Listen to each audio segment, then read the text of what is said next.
Good day everyone. In this video, I will gonna show you on how to construct a frequency distribution table using the pre-final scores of block A1 and Prof. A2.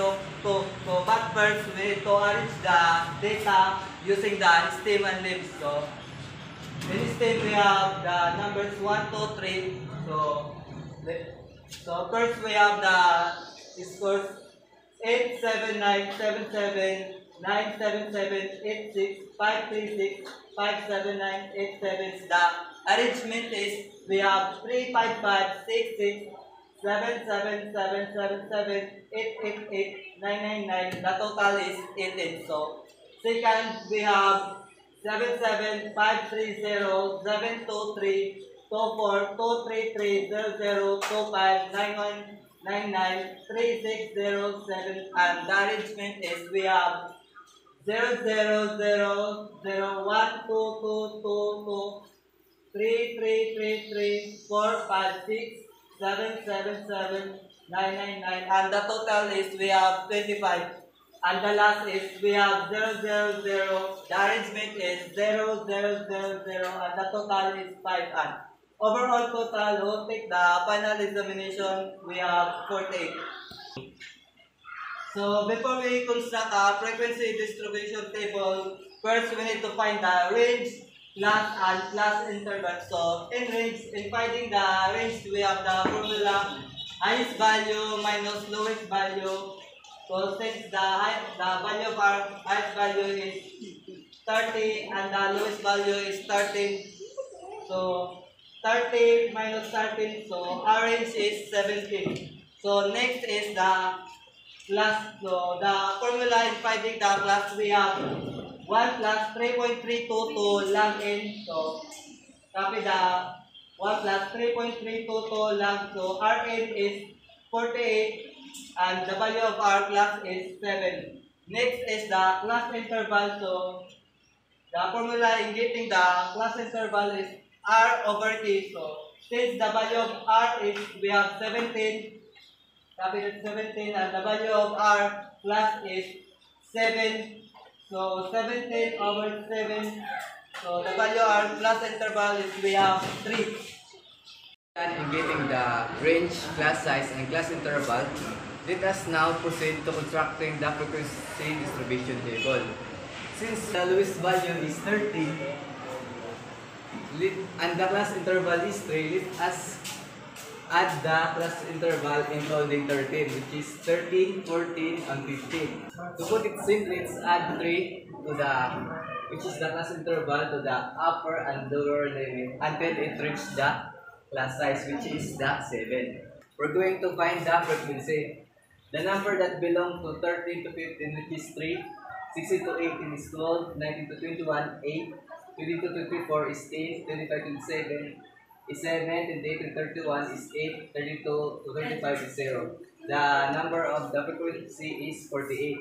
Then we're going to find the class mark, which is 14, 17, 20, 23, 26, 29, 25, and 35, 33.5. Then let's find the f of x, which is we're going to multiply the frequency and the class mark.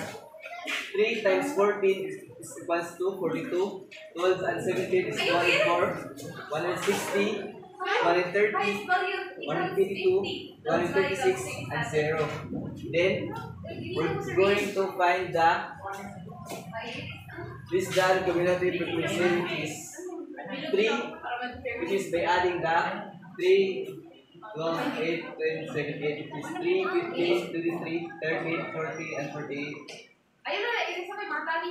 Then the highest greater than cumulative frequency is, which is 48, 45, 33, 35, 15, and 8. Dividing the lowest class boundary, we're going to minus 0.5 in a lower limit, which is 13 minus 0.5, which is 12.5. 16 minus 0.5, which is 15.5, 18.5, 21.5, 24.5, 27.5, and 31.5. And an upper class boundary, we're going to add the upper limit by 5, by 0.5, which is 50.5, 18 plus 5, which is 18.5. 21 plus 0.5, which is 21.5. 24 plus 5 is equals to 24.5. 27 plus 5, 27.5. 31.5, 31.5, and 35.5. Then to find the x squared, which is we're going to x this number, which is 14 squared, which is equals to 196. 17 squared is equals to 189. 20 squared is equals to 400. 23, 529. 26, 676. And 29.5 is 870.25. And 35.5, which is 1112.25. To find the f squared, we're going to multiply the x squared and the frequency. It is 3 times 186 is equals to 558. 12 times 289, which is equals to 300,468. 8 plus 400 is equals to 3,200. 10 times 529 is equals to 5,290. 7 times 676 equals to 4,732. 8 times 870.25 is equals to 6,962. 0 times 1,112.25 is equal to 0. And the summation of fx squared is equal to 24,240. And the summation also of fx is equal to 1,054. Since we already done by constructing the FBT, so let's proceed to finding the mean and the median. So the formula of the mean is the summation of fx over n. So the summation of fx is 1054, and our n is 48. So 1054 here and 48, and 1054 divided by 48 is equal to 21.96. So our mean is 21.96. So let's proceed to median. So the formula of median is lower class boundary plus n over 2 minus cumulative frequency before over frequency times class interval. So before we proceed to median, we need to find first the median class, which is the n over 2, which our n is 48 and over 2, so 48 divided by 2 is 24. So we'll locate here the 24 on the distant cumulative frequency, which is the 33, and our lower class boundary is 21.5. So 21.5 is our lower class boundary. So n over 2 is 24. So 24, and distant frequency naman, frequency is from 33, before the 33 is 23. So minus 24 minus 23 over the frequency is 10. So 10 times the class interval is 3. So 24 minus 23 over 10 times 3 is equal to 0.3. So 21.5 plus 0.3 is equal to 21.8. So our median is 21.8. So next, let's proceed to SQList. So the formula to get SQList is 3 times the quantity of mean minus median all over S, or S stands for sample standard deviation. So since we already get the mean and median, next we need to get the sample standard deviation. So the formula to get the sample standard deviation is equal to square root of n times summation of fx squared minus the quantity of summation of fx squared all over n times the quantity of n minus 1. So our n is 48 times the summation of our fx squared is 24,240 minus our summation of fx is 1,054 squared. over our n is 48 times n minus 1, so 48 minus 1. So 48 times 24,240 is equal to 1,600.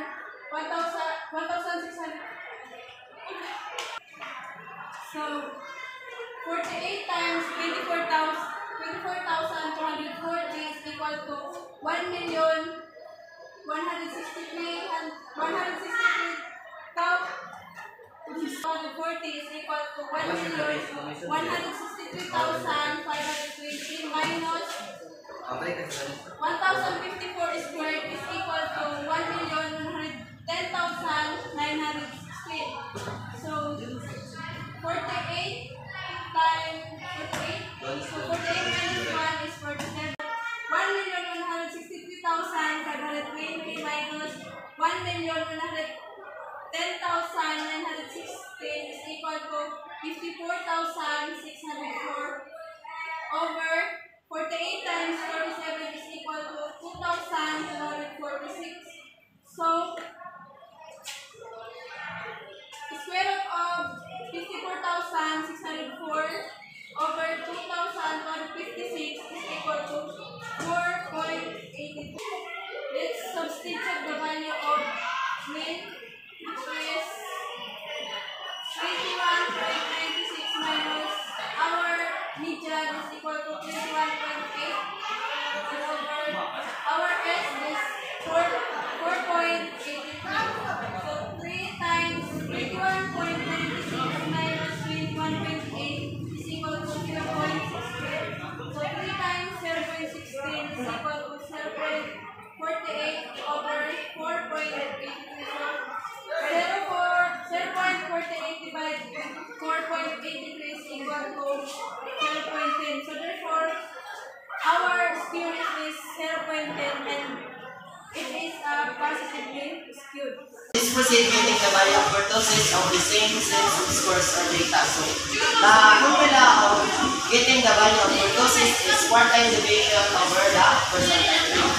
First is we need to get the value of the quartile division. So, quartile division is equal to quartile 3 minus quartile 1 divided by 2. So, first we need to find the value of quartile 3. So, let's get first the positions of quartile 3. So, the formula to find the positions of quartile 3 is k times n over 4. So, the value of k is 3, then the value of n, which is the total frequency, is 48. So, 3 times 48 divided by 4 is equal to 36. So, 36 is belongs to this class, which is 25 to 27. So,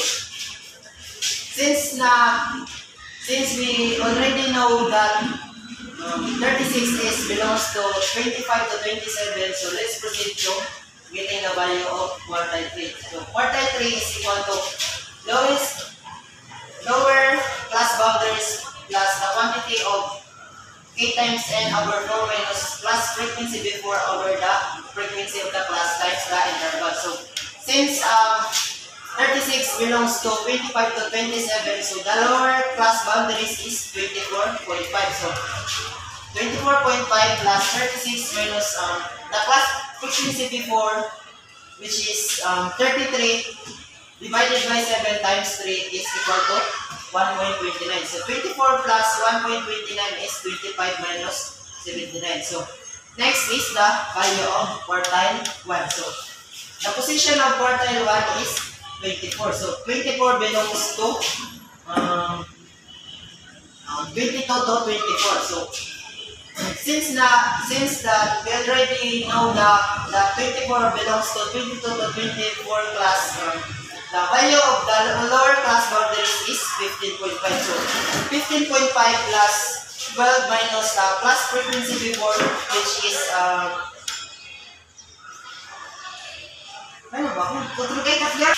next is we need to find the value of quartile 1. So the measures of position of quartile 1 is 12. So 12 belongs to 16 to 18 class interval. So since that we already know that 12 is belongs to 16 to 18. So the lower class boundaries is 15.5 plus 12 minus the class frequency before, which is 3. So 12 minus 3 divided by 12 times the class interval, which is 3, is equals to 2.25. So 15.5 plus 2.25 is 17.75. So since we already find the value of the quartile 3 and the quartile 1, so substituting the value, 25.79 minus 17.5 divided by 2 is equals to 4.02. So our value of quartile deviation is 4.02. So next is we need to find the value of percentile range. So percentile range is equal to percentile 90 minus percentile 10. So first we need to find the percentile 90. So but first we need to find the position of percentile 90. So percentile 90 is in 43.2. So this positions belongs to 28 to 31. So since we already know that 43.2 belongs to 28 to 31, therefore the lower class boundaries is equal to 27.5. So 27.5 plus the position, which is 43.2, minus the class frequency before, which is 40, divided by 8 times the class interval, which is 3, is equal to 1.2. So 27.5 plus 1.2 is equal to 28.7. So next is the percentile 10. So percentile 10, the position of percentile 10 is 4.8, and it is belong to 16 to 18. So since we already know that 4.8 belongs to 16.18, therefore the lower class boundaries is 15.5. So 15.5 plus the position 4.8 minus the lower class boundaries before, which is 3, divided by the frequency of the class, which is 12 times 3, is equal to 0.45. So 15.5 plus 0.45 is equal to 15.95. So since we already got the value of percentile 90 and percentile 10, so let's subtract. So 28.7, the value of percentile 90 minus the value of percentile 10, 15.95 is equal to 28.7. So since we already find the value of percentile range, which is 28.7, so 4.2 divided by 28.7 is equal to 315. So 0.315 described as platycortic, which is greater than 0.263. So therefore this is a platycortic. So let's proceed to in graphing. So since this is the value of leptocortic, the mesocortic, and the platycortic, which is since the value of our kurtosis belongs to platycortic, therefore our graph will be the same like this.